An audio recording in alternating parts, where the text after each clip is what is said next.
Assalamualaikum warahmatullahi wabarakatuh. Nama saya Sarifah Lawiyah, kelas 11 akuntansi.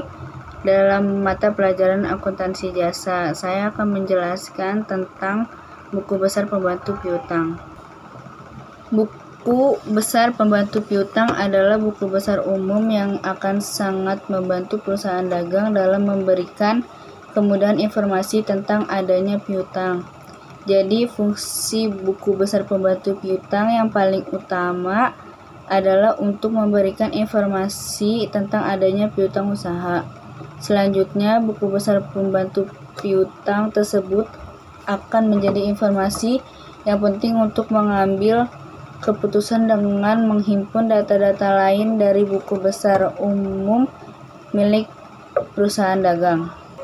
Menyusun buku besar pembantu piutang tidak jauh berbeda dengan cara menyusun buku besar pembantu utang. Perbedaannya hanya terletak pada objeknya saja. Pada buku besar pembantu piutang dibutuhkan bukti-bukti berupa faktur penjualan, bukti penerimaan kas untuk bukti penerimaan tagihan atau piutang, dan nota debit atau kredit. Berikut ini akan dibahas secara bertahap cara menyajikan buku besar pembantu piutang. Mengumpulkan catatan transaksi.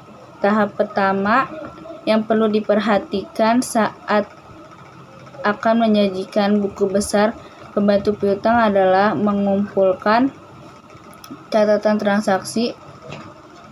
Menyajikan buku besar pembantu piutang adalah mengumpulkan catatan transaksi. Catatan transaksi tersebut meliputi data piutang debitur, transaksi yang sedang berlangsung, dan penerimaan piutang dari debitur. Transaksi tersebut dikumpulkan dan disajikan dalam bentuk tabel seperti contoh berikut ini. Keterangan gambar di atas, tabel data piutang kepada debitur atau pihak penjamin pada tanggal 1 Juli 2020. Penerimaan piutang dari para debitur. Dari data di atas diperoleh piutang usaha pada tanggal 1 Juli 2020 senilai 12.100.000. Piutang tersebut dicatat pada posisi debit dengan nama akun piutang usaha dalam buku besar. Sementara untuk rincian atas transaksi piutang akan dicatat di dalam buku besar pembantu piutang. Seluruh faktur penjualan yang dicatat di dalam buku jurnal dengan nama akun piutang usaha senilai 500.000 pada tanggal 31 Juli 2020. Dalam pencatatan transaksi, setiap jenis faktur penjualan harus dicatat dalam buku pembantu piutang dengan mendebit terlebih dahulu rekening debitur yang menjadi piutang dagang atau piutang usaha. Setiap bukti penerimaan kas dari debitur harus dicatat dalam jurnal penerimaan kas. Dari data di atas, pada tanggal 31 Juli 2020, akun piutang usaha pada buku jurnal tersebut berada pada posisi kredit karena akan mengurangi piutang usaha sebesar 17.700.000.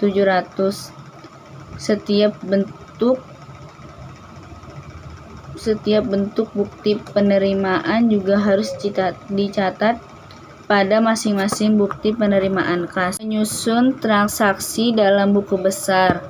Setelah setiap transaksi dicatat, maka selanjutnya bisa menyusun transaksi tersebut ke dalam buku besar terlebih dahulu. Bentuk penyajiannya bisa seperti pada contoh berikut.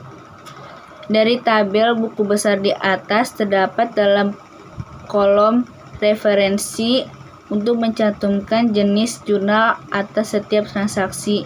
JPN 1 artinya buku jurnal penjualan pada halaman 1 dan JKM 1 artinya buku jurnal penerimaan kas pada halaman 1. Sesuai data akun piutang usaha pada tanggal 31 Juli 2020, memperlihatkan saldo debit sebesar 9.900.000. Jumlah tersebut harus sama dengan jumlah piutang pada buku pembantu piutang.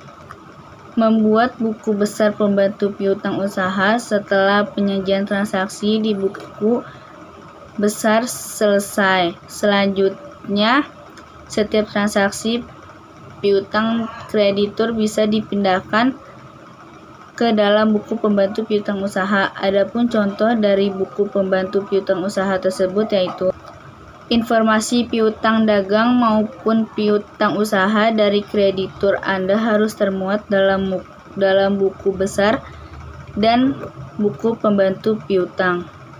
Tujuannya adalah supaya Anda dapat mengontrol piutang usaha dan kinerja keuangan Anda. Maka dari itu, pastikan Anda selalu membuat buku besar pembantu piutang. Saat ini membuat buku besar pembantu piutang tidaklah sulit. Anda bisa memanfaatkan software akuntansi Harmoni yang bisa membuat berbagai macam bentuk buku jurnal, buku besar, buku umum, neraca, dan laporan keuangan. Cara menggunakannya software ini juga tergolong mudah karena bisa dioperasikan bagi pemula tanpa kalian IT khusus. Software akuntansi Harmoni dengan melakukan itu. Saya akan memberikan contoh soal buku besar pembantu piutang. Contoh soal nomor 1. Transaksi tanggal 5 April 2019 penjualan kredit ke PT Abah sebesar 200.000. Maka buku pembesarnya seperti ini. Nama piutangnya dibuat piutang dagang dan nama customernya PT Abah. Kalau ada nomor akun disetakannya nomor akun yang kita posting cukup nominalnya. Penjualan kreditnya yaitu sebesar 200.000 ya. Kolom balance buku pembantu yaitu 200.000 juga. HPP-nya nggak usah, itu dibuat di buku besar General Ledger. Untuk refnya S1 karena diambil jurnal penjualan di halaman 1 di kolom debit 200.000 karena kita memberikan piutang kepada pelanggan. Contoh soal nomor 2. Tanggal 25 April 2019 penjualan kredit PT Cemara sebesar 300.000. Seperti tadi, nomor akunnya Piutang Dagang dan nama customernya PT Cemara. Dan yang diposting di kolom debit karena kita memberikan piutang kepada PT Cemara dan diisikan ke kolom balance saldo buku besar pembantu untuk tanggal itu yaitu 300.000 seperti tadi. HPP-nya nggak usah ikutan diposting ya, jangan lupa refnya S1. Contoh soal nomor 3. Tanggal 30 April 2019 penjualan kredit PT Keluarga sebesar 250.000.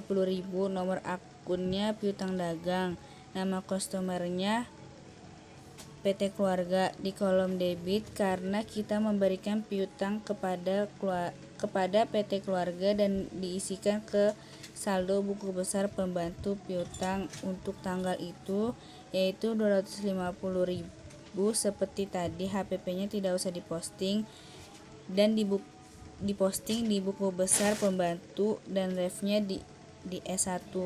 Terima kasih. Wassalamualaikum warahmatullahi wabarakatuh. Berikutnya kita posting buku besar pembantu penerimaan kas. Transaksi pertama tanggal 30 April 2019 ada pelunasan dari PT Abah atas penjualan tanggal 5 April 2019. Kita tidak usah membuat tabel baru, kita cukup pakai tabel buku besar pembantu yang sudah disiapkan sebelumnya. Tinggal diinput tanggal 30 April dikredit 200.000 dan balance 0.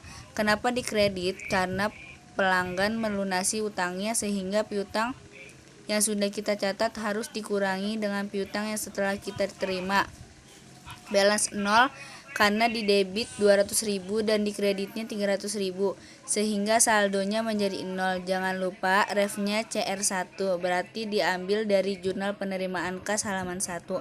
Nah, dari buku besar pembantu ini kita bisa tahu bahwa piutang PT Abah sudah tidak ada di bulan April. Demikian penjelasan dari saya, kurang dan lebihnya tolong dimaklumi. Terima kasih. Wassalamualaikum warahmatullahi wabarakatuh.